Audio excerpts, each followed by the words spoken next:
സുഹൃത്തുക്കളെ, നിങ്ങൾ വീണ്ടും ഹംസസാരെ ഒന്ന് കണ്ടുകൊണ്ടിരിക്കുകയാണ്. ഈ റൂട്ട്സ് എന്ന് പറയുന്ന യഥാർത്ഥത്തിൽ EV കൺവേർഷൻ ലോകത്ത് വ്യാപകമായിക്കൊണ്ടിരിക്കുകയാണല്ലോ. നമുക്കറിയാം, നമ്മുടെ വാഹനങ്ങളൊക്കെ അങ്ങനെ നമ്മള് ബാറ്ററി വെച്ചുള്ള വാഹനങ്ങളിലേക്ക് വന്നുകൊണ്ടിരിക്കുകയാണ്.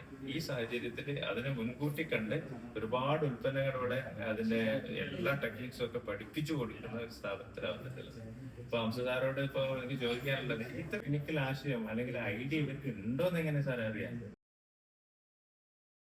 ഞാൻ പറയുന്നിട്ട് ഒരു എക്സാമ്പിള്, ഒരു കുട്ടി ജനിച്ചു വന്ന് ആ കുട്ടീനെ ദിവസം ഒരു ഓട്ടോറിക്ഷയിൽ അങ്ങാടിയിലേക്ക് കൊണ്ടുപോകണം, തിരിച്ചു വരുന്നു. ആ കുട്ടിയുടെ മനസ്സിലേക്ക് എന്താ താല്പര്യം കയറിയത്? ഒരു ഓട്ടോ ഡ്രൈവർ ആവണോ, ഇവനെ പോലെ എനിക്ക് വണ്ടി ഓടിക്കണമെന്ന്. കാരണം ആ കുട്ടി മറ്റൊന്നും കണ്ടിട്ടില്ലല്ലോ. ആ കുട്ടീന്റെ കാറിൽ വെച്ചുകൊണ്ട് നോക്കാം, കുട്ടി എന്താ പറയും, കാർ ഡ്രൈവർ ആവണമെന്ന്.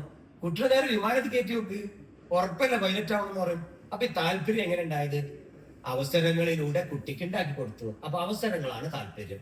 ഒരു കുട്ടിയെ ഇത് കാണിച്ചു കൊടുത്താൽ, ചെറുപ്പത്തിലോ വളർന്നുകൊണ്ടിരിക്കുമ്പോഴോ ഇത്തരം ഒരു ഇൻഡസ്ട്രിയിലേക്ക് കൊണ്ടുവന്ന് ഇതൊക്കെ ഒന്ന് കാണിച്ചു കൊടുക്കി. പഠിച്ചുകൊണ്ടിരിക്കുന്ന 1ാം ക്ലാസ് മുതൽ 12ാം ക്ലാസ് വരെയുള്ള മുഴുവൻ കുട്ടികളെയും ഇതുപോലത്തെ ഇൻഡസ്ട്രി കാണിച്ചു കൊടുക്കി. അവിടെ പഠിച്ചുകൊണ്ടിരിക്കുന്ന എഞ്ചിനീയറെ കാണിച്ചു കൊടുക്ക്. അവരനുഭവിക്കുന്ന അവസരങ്ങളും പ്രൊഡക്റ്റുകളും ഒന്ന് പരിചയപ്പെടുത്തി കൊടുക്ക്. അപ്പൊ ആ കുട്ടിക്ക് താല്പര്യം ഉണ്ടാവും. അങ്ങനെ താല്പര്യം ഉണ്ടായാൽ കുട്ടി ആ മേഖലയിലൂടെ സ്കില്ല് സ്വായത്തമാക്കും.